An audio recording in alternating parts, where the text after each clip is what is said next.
When did World War II begin? That should be an easy question to answer. Americans would say December 7th, 1941, the day the Imperial Japanese Navy attacked the American naval base at Pearl Harbor, Hawaii.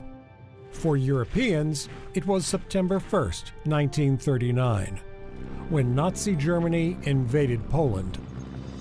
But in China, people will give you a different date, August 13th, 1937. That day, after a century of humiliation and 6 years of repeated incidents initiated by the Japanese military, China at last stood up. This act of defiance took place in Shanghai, the most international city in Asia. It was front-page news around the world. Today, the story is largely forgotten, except in China. The Battle of Shanghai has been described as the last battle of World War I and the first battle of World War II. It was a warning to the world, a warning that was ignored, and the place where the destiny of modern China was set in motion as well. Still, at its heart, this is a story of shattered lives and enduring dreams. For 4 long years, the people of China would stand alone against Japanese militarism. Everyone knows when World War II ended, but it all began in Shanghai, 1937. Shanghai is one of the most modern cities in the world, a global center of finance and trade. But there is another side to Shanghai, a place of neighborhoods and families, small businesses, and street life. These communities date back decades. In fact, if you look carefully, the buildings themselves sometimes tell the story of a time when Shanghai was a very different place. Shanghai in the 1930s was the best-known city in Asia, a city celebrated around the world. Shanghai of the 1930s was a city living in the past, present, and future. It was a Paris of the East to some, a place of unspeakable poverty to others. They were really able to live lives of luxury that they could never have afforded back home. Try and imagine a modern Western city dropped down into the middle of China. While Shanghai's residents were overwhelmingly Chinese, foreigners largely controlled the city's economy. The British, the Americans, the French, the Japanese, all of whom used the threat of military force to maintain their privileged positions. Foreigners controlled the very heart of Shanghai, areas called the French Concession and the International Settlement. Built along the banks of the Longpu River, a group of Art Deco buildings, collectively known as the Bund, represented the power and wealth of the city, just as they still do today. One section of central Shanghai was known as Little Tokyo, given the large number of Japanese residents and businesses. That included large textile mills that employed hundreds of Chinese workers.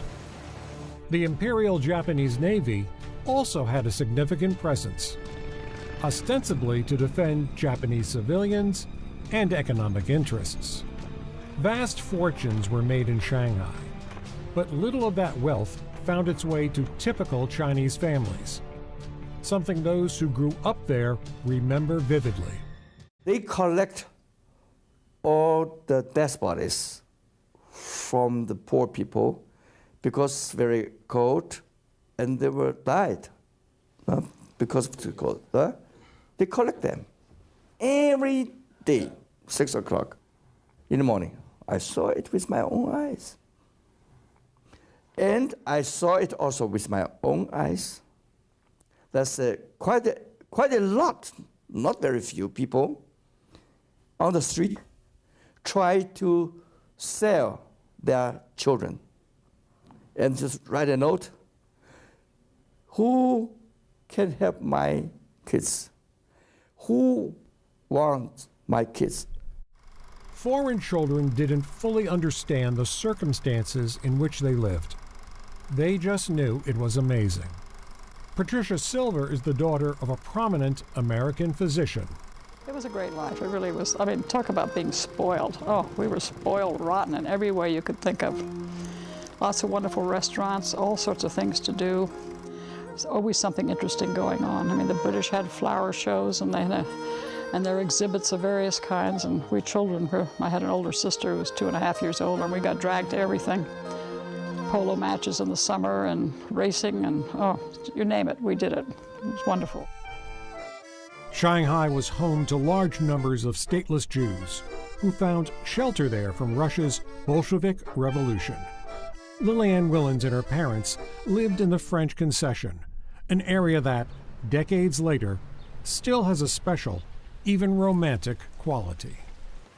Well, the French Concession was the residential section of Shanghai, and it was very much like a French little small city out there. The stores were actually Russian-owned stores. People spoke Russian in the streets, or you spoke English, and the Chinese spoke to us in Pidgin English. The language in Shanghai was British English. As I always mention it, language always follows trade. The French Sport Club was at the center of the social scene in 1930s Shanghai. Members and guests lived the good life, as did most expats. But all that would soon change. Japan, over the course of 6 decades, had begun to reinvent itself as a modern, technological society. The Japanese wondered why China hadn't done the same. They concluded China needed a tutor: Japan. Starting in 1931, Japanese military forces began to systematically occupy an ever-growing portion of northern China. The Imperial Japanese Army set up a series of what the Chinese called puppet governments, seemingly run by locals, but in fact controlled by the Japanese military. In 1932, the Imperial Japanese Navy established an ongoing military presence in Shanghai. Thousands of naval infantrymen would be permanently stationed there. Ill-prepared and plagued by political and personal rivalries, there was little that the Chinese government could do. Japan's constitution gave the emperor sole authority over the country's military. He chose to give the Imperial Army and Navy free rein in China. 1889 Meiji Constitution specified that the emperor was the commander of the Army and Navy. And Japanese constitutional scholars interpreted this to mean that the military was free to assist the emperor in making military decisions. That freed them from any civilian control and gave them the right to bypass any civilian cabinet and up to and including the prime minister. 就像您所说的，如果叫编一个日本的士兵所失踪了，其实那一天他是拉肚子了，所以等到他完事了以后，他的部队已经往前走，所以后来这个士兵是回队，这个找到了没事，但是日本就此发动了一个事变。那么这个事变到了7月底，它变成一个很大的事件，也就是北平和天津相继被占领了。到了8月初，中国政府决定要抵抗了，所以这就是一个背景。这个抵抗是从上海开始。Chiang Kai-shek led the KMT, or Chinese Nationalist Party. The KMT controlled China's central government. Mao Zedong led the Communist Party of China. These two rival forces had formed a united front, laying the foundation for China's national resistance to Japan's military occupation. One reason he goes for Shanghai rather than North China, because the focus of the Japanese effort is in North China. They don't have any business. They really don't want to be fighting in Shanghai. It doesn't fit their strategy. Japan is mostly worried about the Soviet Union. So after the Marco Polo Bridge incident, they sent troops west, far west, to Taiwan and so on, trying to encircle the Soviet forces in Manchuria and great threats that way. So the weight of the Japanese effort is in North China. That means that in Shanghai there's going to be less resistance. There was another reason why Chiang Kai-shek wanted to confront the Japanese military in Shanghai.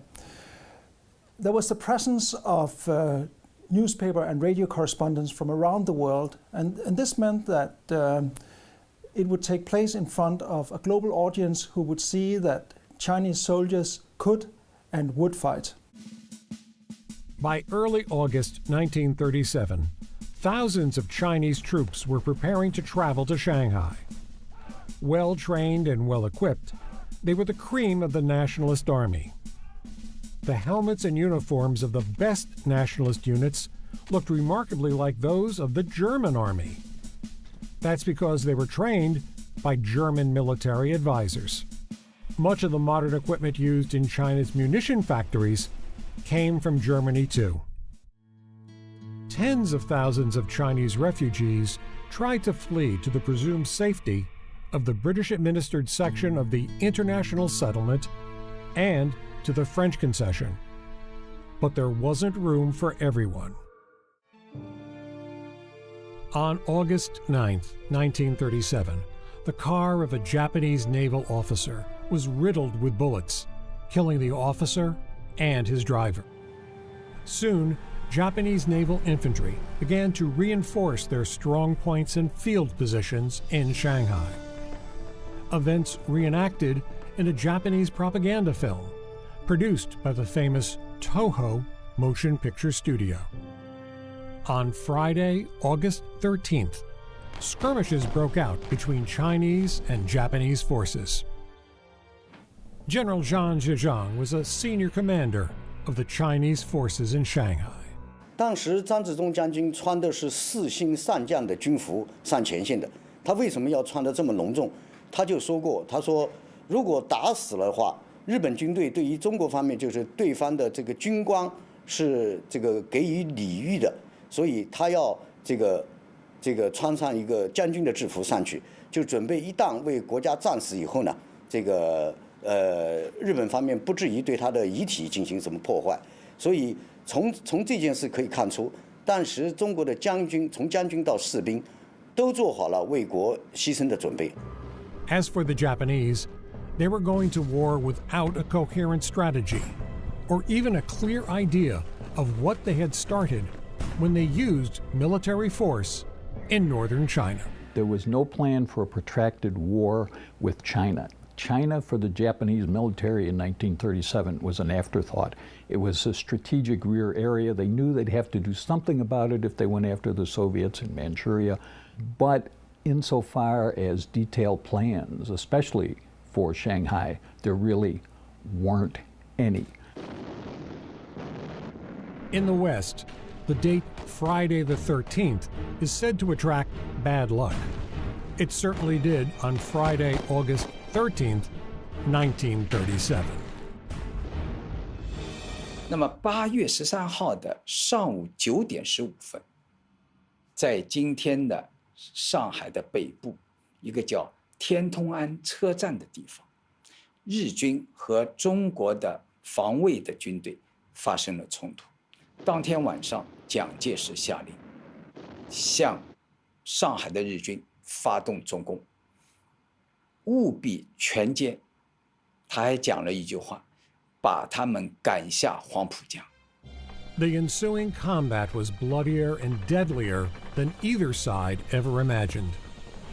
In the first few hours, some of China's finest troops were cut down by Japanese machine gun and artillery fire. It was a story that would be repeated again and again in the Battle of Shanghai. Chinese flesh fighting Japanese steel. General Zhang Zhejiang later explained, "Our initial plans were to take advantage of the Japanese weak points and advance, not to conquer strong points. But the enemy blocked every street, and they were using armored cars as mobile strong points. So, in the end, we had to attack every target. Japanese naval vessels were soon shelling Shanghai's Chinese neighborhoods, especially an area then called Chapei, with little regard for civilian casualties. To young Lillian Willens, it was a terrible surprise. We were playing, and suddenly we realized we heard the bombing going on. And of course, after school, we heard what was happening. And I don't think we took it seriously, but later on I heard about the bombing, and we climbed to the 10th floor of our buildings because nothing was higher than 10th floor. We could see the smoke from Chapei, and it became just like a party for many of the people around there watching the fight, the smoke coming from Shanghai, not realizing that people could have been killed. Frank Rawlinson loved China too. He arrived there as a missionary and was on the board of the prestigious Shanghai American School, an American-style prep school operating in the middle of a city on the brink of becoming a battlefield. "I do not like war," Rawlinson wrote. "I think it is unchristian. Yet I don't know what else China can do to resist Japan, unless she wants to become practically a Japanese colony."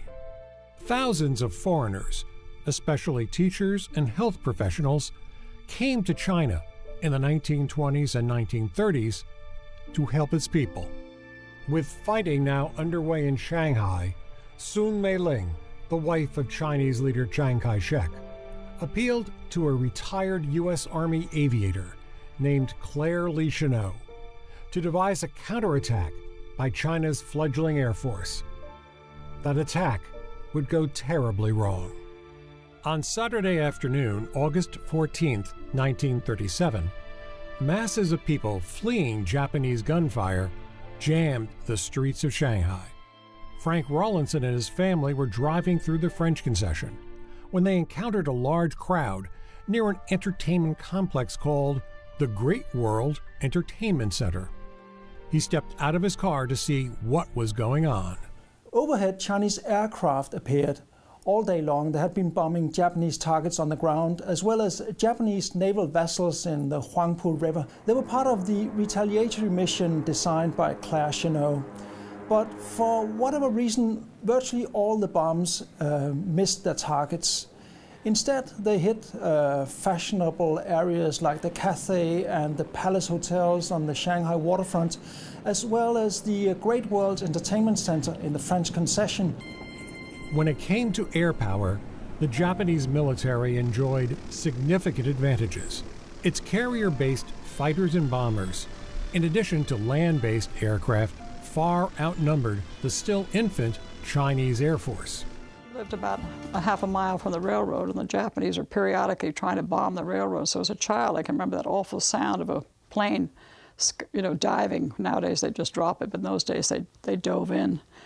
And we had a porch in our house on the 3rd floor. We used to have tea in the afternoon. And one time we saw this plane was coming in, dive bombing, and my governess said, "Come on, we got to go inside." But I was dragging my feet, and I looked up, and here I could see the pilot in the plane. He dropped the bombs on the railroad.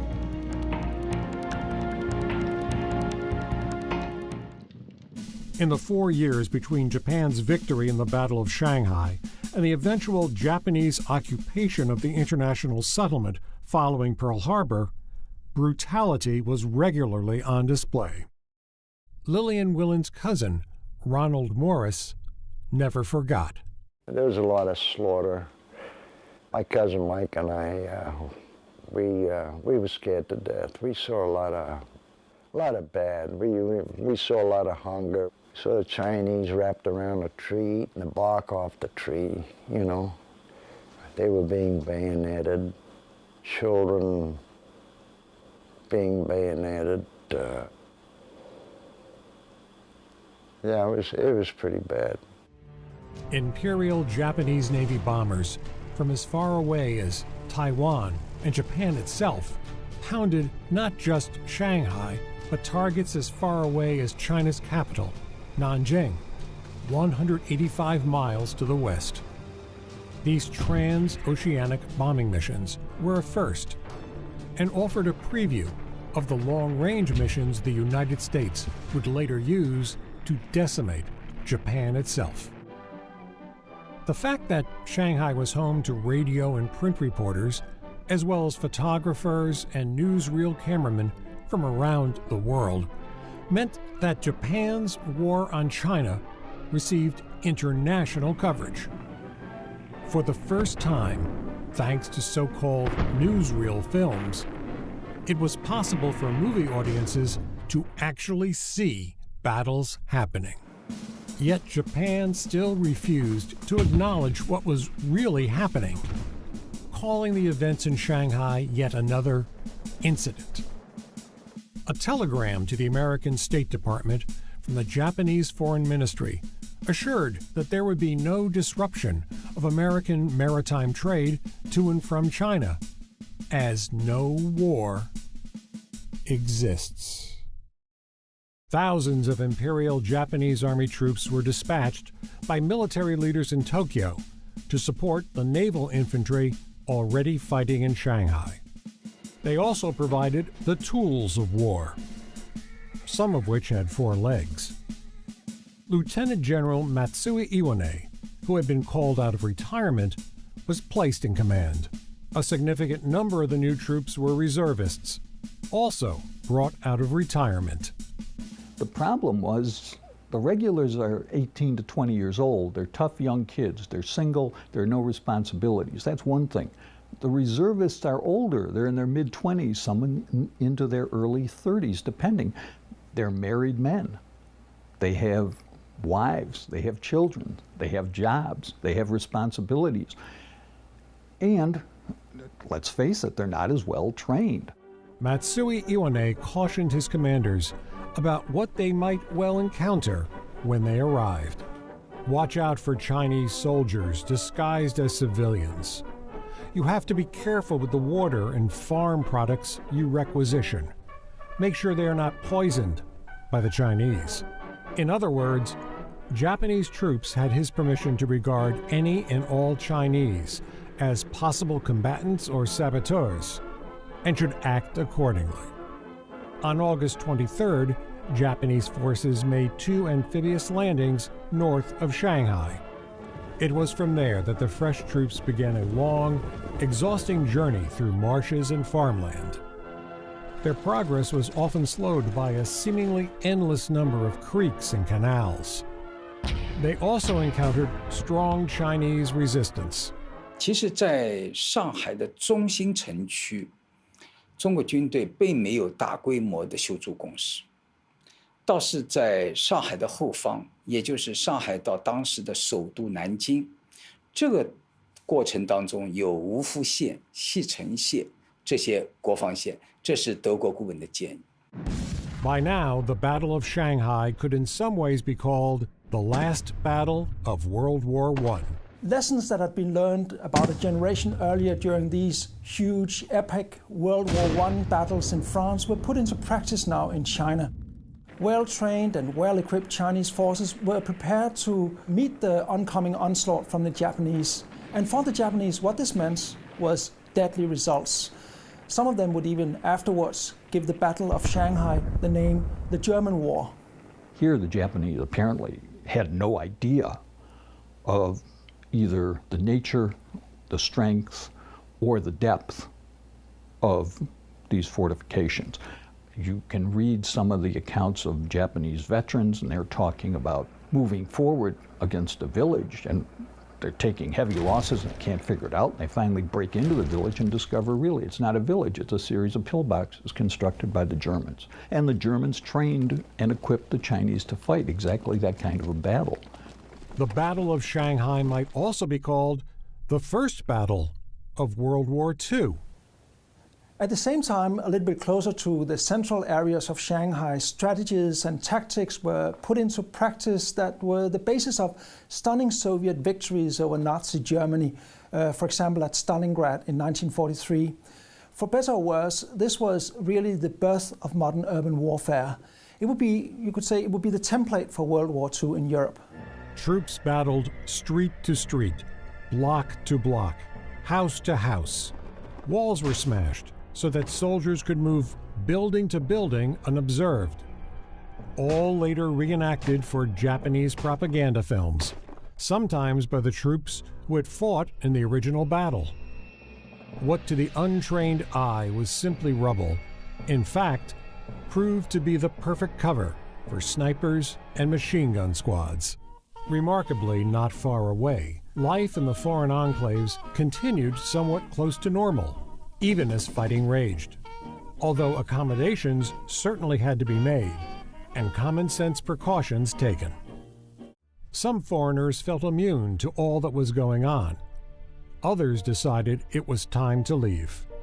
Wives and children had the top priority, with American and European warships assigned the task of evacuating them. Several thousand left Shanghai this way, but their departure wasn't always easy. The cruiser USS Augusta was taking civilian refugees on board in late August 1937 when a shell struck the ship. 18 American sailors were hit by artillery fire. One, Seaman First Class Freddie John Falgot of Raceland, Louisiana, was killed. An investigation later concluded he had been killed by a Japanese shell. His funeral was front-page news in American newspapers. Then he was forgotten. Only decades later it was realized that Freddie John Falgot was likely the first American serviceman to be killed in the struggle that eventually became World War II. Still, at least in China, and in Chinese communities around the world, the courage of the Chinese troops fighting in Shanghai prompted a new sense of pride. 所以他带兵进入上海以后呢，当时中国方面这个士气高涨啊，全中国的这个抗日的情绪已经被调动起来了。那个全国的舆论还有这个民众的一些想法，都是要团结跟日本做这个最后的拼死的一搏。But the Chinese forces were at a continuing disadvantage. Early in the conflict, General Zhang Zhejiang had sent a secret cable to Chiang Kai-shek. These days, the Japanese planes are very active. They bomb all day without interruption. During the day, our troops are pinned down. The enemy's planes pose a great threat to us. On August 26, 1937, Japanese aircraft flew 16 individual missions. On August 27th, they flew 29. The following day, they flew 68.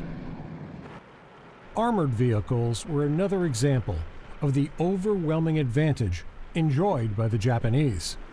所以在淞沪战场上也出现了很多这个中国军队的英雄事迹，比如说对于日本的坦克，中国是没有重炮去消灭这些坦克的，全靠中国的士兵抱着炸药包去这个用身体作为炸弹去攻击日本的这个坦克，阻止他们的进攻。The Japanese forces were suffering too, a fact acknowledged even in propaganda films and newsreels. The ashes of thousands of dead Japanese soldiers were transported back to their homeland and families. Companies that should have been, say, 200 men were down to 30 men.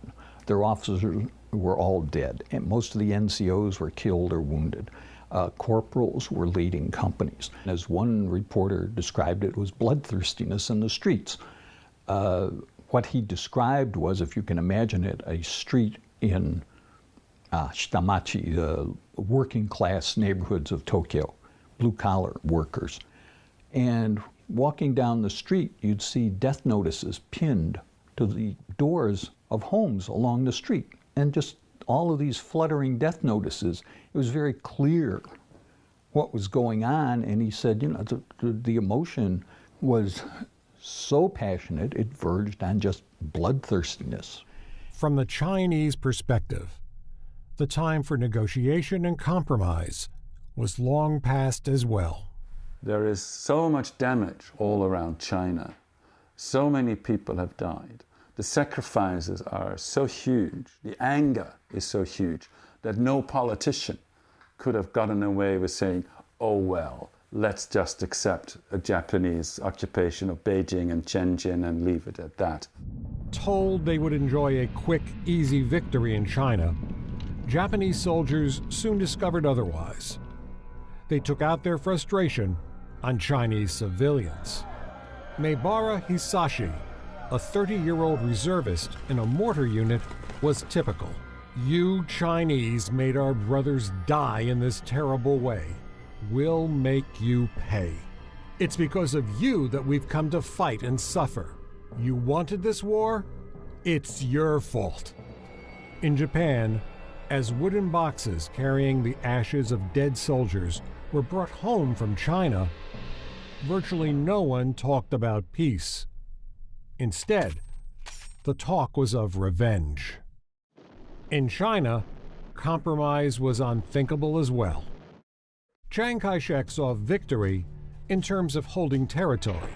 In North China, communist-led forces took a different approach, fighting a guerrilla war against the Japanese, employing techniques Mao Zedong would later term mobile warfare. Maoist guerrilla warfare is not just, small units taking on, sort of having potshots at Japanese policemen and installations. No, it's much more sophisticated.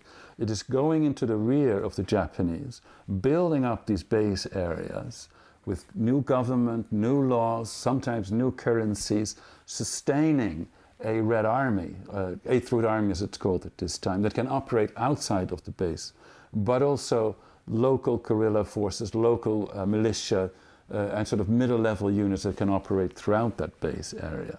It was a preview of the tactics that communist forces would repeatedly utilize against the Japanese, and a decade later against the nationalist forces of Chiang Kai-shek in the Chinese Civil War. General Matsui Iwane, the senior officer overseeing Japanese military activities in the Shanghai region, proved to be a rigid, ineffective, and overconfident commander. What happens is, of course, he commits troops in a frontal assault against fortifications. They are bloodied, they suffer terrible losses, and the high command commits more troops. His tactics don't change. He still keeps hammering against these fortifications and shows no inclination to change tactics. The common thread is they blame the soldiers for not having enough Japanese spirit to crush the Chinese. Chinese leader Generalissimo Chiang Kai-shek demonstrated the opposite problem. He was conflicted and uncertain, writing in his diary, "Should we mass our troops and fight in Shanghai, or should we withdraw inland and gather strength for protracted resistance?" 蒋介石这个人他有一个特点，他就是说喜欢随心所欲，就是说他下达的命令啊，他早晨下达的命令，他下午可以又改掉了，所以呢会造成这个战场上的混乱。One thing Chiang was certain of, however, was the need for a change in leadership. He took personal command of his armies, relieving General Zhang Zhejiang of his duties as commander of the 9th Army Group. Facing overwhelming pressure from the Japanese forces, in late October, a general withdrawal was ordered of all Chinese troops north of what was then called Suzhou Creek. The creek, actually more a river in places, which runs through western Shanghai, was the last natural barrier between the Japanese infantry and the very heart of the city. For symbolic reasons, Chiang Kai-shek remained determined to hold onto a portion, however small, of central Shanghai, north of the Suzhou Creek. The Sihong warehouse is where the Chinese troops would make their stand. Today, the building is a museum, honoring the 400 men who held off a veritable army. Those soldiers are known in China as the 800 heroes, the result of misinformation sent out by the commander of the force, who wanted to keep secret how few men were actually defending the building.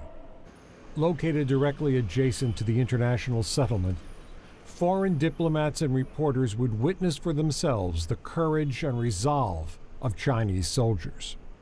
the commander chosen, Lieutenant Colonel Xie Jinyuan, understood that he and his men were embarking on what seemed to be a suicide mission. 后来我父亲就跟他讲，他说我们是中国军人，奉命守卫中国的领土，这是我们的责任。只要还有一个人，一兵一卒，一枪一弹，我们就要向倭寇索取相当的代价。 Once again, the Battle of Shanghai was in the headlines around the world. And once again, the world offered little more than sympathy. The 800 heroes had been fighting off superior Japanese forces over and over again, but at last they were allowed to withdraw. On November the 1st, in ones and twos, they ran across a railway bridge through withering machine gun fire to the safety of the international settlement. There they abandoned their weapons, and then they surrendered to British troops and were sent to an internment camp, since Britain was a neutral party in the conflict. Crowds of Shanghainese gathered to cheer the soldiers of the 88th Division as they were driven away, following a moral, if not a strategic, victory. Meanwhile, Shanghai's refugee crisis continued to worsen as tens of thousands of people sought shelter. Their misery was compounded by a cholera epidemic. Catholic priest Robert Jacquinot de Bassange had earlier suggested the establishment of what he called a safety zone, a place near his church where Chinese civilians could find shelter from the conflict raging around them. By early November 1937, the Japanese consul general, as well as military commanders, approved the idea. It immediately became home to an estimated 100,000 refugees. It was also a model for the protection of civilians in other urban battles. Father Jacquinot proudly told visitors, "The Japanese have not gained entry here, and the only flags that fly over this place are the French flag and the standard of the Red Cross." However, appearing in Japanese propaganda films was part of the price that Father Jacquinot paid to protect the people of Shanghai.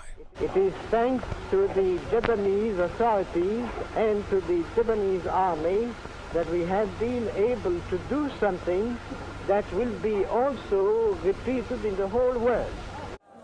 With at least a portion of Shanghai's civilian population now protected, it was an opportune moment for Chinese forces to withdraw. But once again, Chiang Kai-shek couldn't decide. Changing conditions on the ground made the decision for him.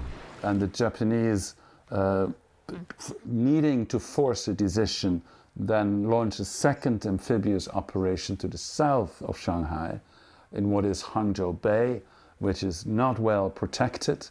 The nationalist intelligence doesn't expect this to happen.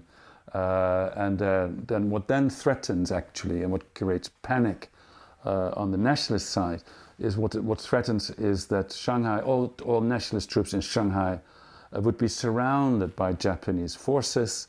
They all would be trapped and would be destroyed. So then there's panic and nationalist forces break back. They break through before they become trapped in that encirclement. And they do break out, despite great losses and, of course, enormous amount of chaos. Shanghai was doomed. Chiang Kai-shek wrote in his diary that not defending Hangzhou Bay was our biggest strategic mistake. November 9th saw Chinese forces finally begin to withdraw from Shanghai, moving west towards the city of Suzhou. But soon, the retreat became a rout. Uncertain leadership, along with the inability to counter Japan's complete dominance of the air, would lead to panic. On November 11, 1937, Shanghai's mayor declared the city lost. The following year, Chiang Kai-shek noted in his diary, "While we were exhausted, I reinforced Shanghai and stuck to resistance. We were totally defeated. It was my fault." With the end of combat, an uneasy calm descended over Shanghai. amateur filmmakers explored the now quiet battlefields. They found the discarded tools of war and a grim tableau of dead soldiers, their decomposing bodies lying where they fell. Lillian Willen's father, an insurance salesman, drove to the Shanghai area of Shanghai to assess the damage. He took his daughter with him. When we went there, I was shocked to see buildings broken, everything was broken down, shattered, and people in the streets. So there was a little store, and I saw a gleaming white bicycle, and I told my father, I'm going to take it. He said, absolutely not. It owned someone by someone, and the person could have been killed. And I think then I realized what death meant. I was 10 years old. Nanjing, China's capital city, was now the target. No one seemed to notice that the Imperial Japanese Army had failed to fulfill its primary mission in Shanghai, to destroy China's armies, and with it, China's will to fight, a mistake that would be repeated again and again for the next 8 years. The Japanese could never quite pull off their decisive victory. They tried in North China. They thought they could clean it up really quickly, and indeed they scored military victory after military victory and got nothing in exchange except more territory, which they couldn't possibly occupy because it was so vast. The advance towards Nanjing was even more brutal than what had just taken place in Shanghai. Author and historian Peter Harmsen reads from the diary of one Japanese soldier. We take all the men behind the houses and kill them with bayonets and knives. Then we'd lock up the women and children in a single house and rape them at night. I didn't do that myself, but I think the other soldiers did quite a bit of raping. Then, before we left the next morning, we'd kill all the women and children, and to top it off, we'd set fire to the houses so that even if anyone came back, they wouldn't have a place to live. The Japanese military was imposing a strategy that would later be termed kill all, burn all, loot all. I don't think that the Japanese enlisted soldier became a rapacious villain independently. I think officers looked the other way, or in some cases encouraged that kind of conduct because they felt, well, it releases pressure and provides an outlet for them. They were burning so much that some officers said, well, look, if we're here for the winter, we need to shelter, so stop it. And it stopped. I think when they were told, when they were ordered to do things, they did it. And when they were allowed to do things, they did them as well. Confusing and contradictory orders from Chiang Kai-shek contributed to an ineffective defense of Nanjing. On December 13th, the capital of the Republic of China officially fell. The Japanese troops occupying the city went on a rampage of rape and murder that lasted weeks. American educator Minnie Vautrin witnessed it all at Jinling Women's College. She wrote in her diary, "There probably is no crime that has not been committed in this city today. 30 girls were taken from language school last night, and today I have heard scores of heartbreaking stories of girls who were taken from their homes last night. One of the girls was but 12 years old. Food, bedding, and money have been taken from people. I suspect every house in the city has been opened again and yet again and robbed. Tonight a truck passed in which there were 8 or 10 girls, and as it passed they called out, 'Zhu Ming, Zhu Ming, save our lives.'" As many as 300,000 Chinese civilians were killed. Yet, to this day, some Japanese historians claim that what became known worldwide as the Rape of Nanjing either never happened or was far less severe than reported. Still, Americans wanted no part of a war in China or anywhere else. Isolationism, an overwhelming belief in America first, summed up the attitudes of many in the United States. Another war, not for me. This time America should keep out, and I know I will. And all our efforts should be made to keep out of the fight. The United States actually reduced military aid to China after the fall of Nanjing. China would have to fend for itself. For 4 long years, China stood alone. Then, We're interrupt this broadcast to bring you this important bulletin from the United States. Flash, Washington. The White House announces Japanese attack on Pearl Harbor. British, American, Australian, and Dutch citizens, like the children who attended the Shanghai American School, were now enemy nationals. Eventually, entire families were sent to brutal civilian prison camps. And there were times there I seen different people being slapped around by the Japanese for whatever. I don't know the reasons, and I know my mom was slapped around a couple, 3 times here in the hallway. Japs would take a body count, and I remember my mom didn't wake me up to stand in line for the body count. And Jap went in there and just grabbed me and hauled me out of bed. My mom tried to intercept, and they knocked her around. Still, as badly as foreigners were treated, the Chinese fared far, far worse. The story of what were euphemistically called comfort women, women forced into sexual servitude by the Japanese military, is a vivid example of the brutality of the Japanese occupation of Shanghai.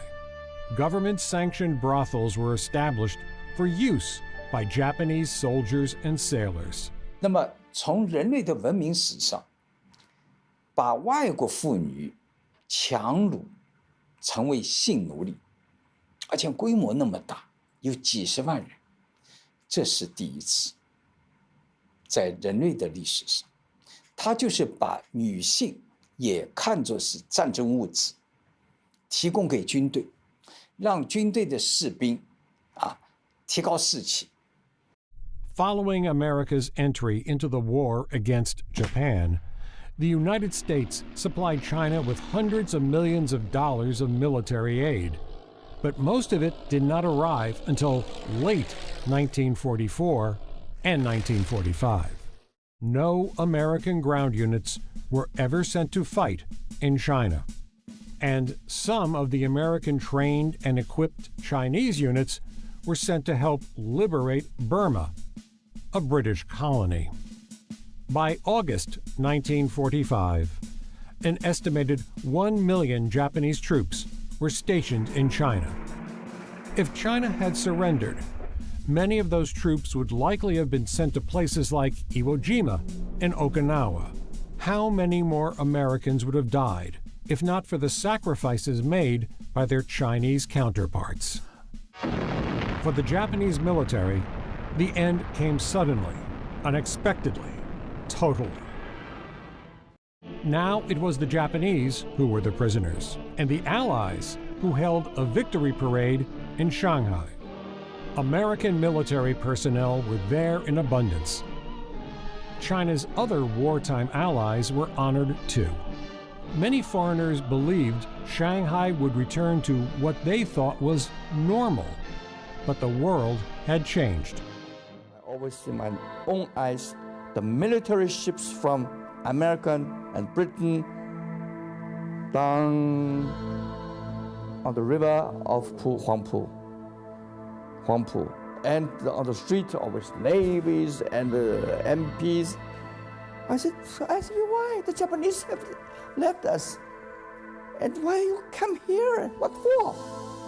Understand me? I asked me why. Because I said, this is our fatherland. This is my own land. We do not need other help. The war provided the Communist Party of China with the opportunity to not only build a powerful army, but also introduce a new consciousness, a different vision of what it meant to live, work, and be Chinese. A new China was being born, one that had little need for foreigners, Japanese, European, or American. It would be decades before foreigners would once again play a role in China's economy or find a place in the life of Shanghai. The lives of the leading figures in the Battle of Shanghai were forever changed, just as China was. In 1945, Chiang Kai-shek was the leader of a fractured, devastated country. The Chinese Civil War was again underway. Eventually, the defeated nationalists fled to the island province of Taiwan. Chiang would live out his life in what was the last holdout of the Republic of China. He died there in 1975. Matsui Iwane was arrested, charged, and tried for war crimes. In particular, the bloody revenge his troops imposed on Nanjing. Found guilty, he was sentenced to death. Matsui Iwane was executed in 1948. Xie Jinyuan, the commander of the 800 Heroes, became an internee in the officially neutral British-run international settlement. Assassins, believed to be working for the Japanese military, murdered him there. Minnie Vautrin is revered in China for her heroism during the rape of Nanjing. But she never recovered from her experiences. Distraught and depressed, she committed suicide in 1941. Zhang Zhejiang would continue to serve as a general in Chiang Kai-shek's army. He was one of the few nationalist generals who did not flee to Taiwan. In the 1950s, he served as vice chairman of the People's Republic of China's National Defense Commission and was a member of the National People's Congress. He died in 1969. Claire Lee Chennault, the architect of the plan that saw Chinese aircraft mistakenly drop their bombs on innocent civilians in 1937, would find redemption as the commander of the American Volunteer Group, better known as the Flying Tigers. While the unit was considered a part of the Chinese military, it was secretly funded by the United States government in order to circumvent America's strict neutrality laws. That fiction was discarded after Pearl Harbor. In early 1942, the AVG provided virtually the only good news coming out of East Asia. America was transfixed by the Flying Tigers. An estimated 20,000 Jewish refugees made their way from Europe to Shanghai, escaping near certain death in the Holocaust.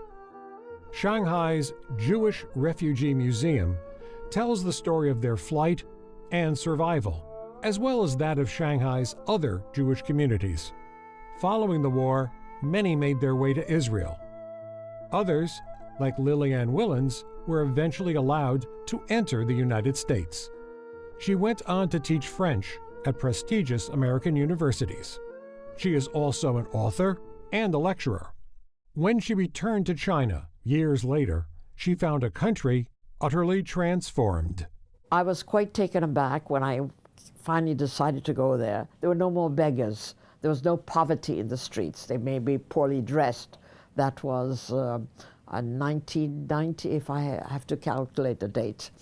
And I was quite amazed because when I left China, there was nothing, absolutely. Poverty, beggars, no industry, nothing. And then when I went back repeatedly, I was taken aback completely. 100-story buildings, the highest I had ever seen was 20 stories in Shanghai. Old Shanghai was a unique place which brought together people from radically different backgrounds. There certainly were times of sharing, compassion, and even love. The bond between foreign children and their Chinese ama or nurse was strong. Yet war would sweep all of those relationships aside. The Battle of Shanghai really shaped and continues to shape Chinese attitudes and beliefs. It marked the first time that many people in China felt an allegiance to a Chinese nation-state as opposed to a region or a province or a city. It also offers a lesson on how, from a Chinese perspective, other countries may speak out on behalf of China, in support of China, but they won't necessarily act.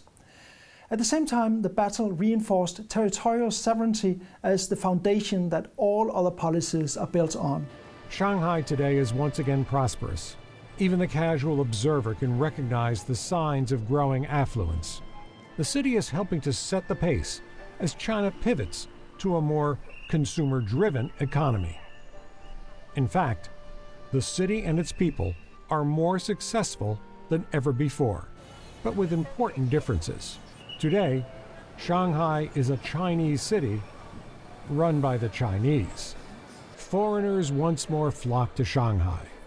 In fact, there are so many, an entire industry has emerged to meet their needs. But now, the balance of power is different. Many work for Chinese companies under a system described as socialism with Chinese characteristics for a new era. None of this would have been possible without the events that took place in Shanghai, 1937.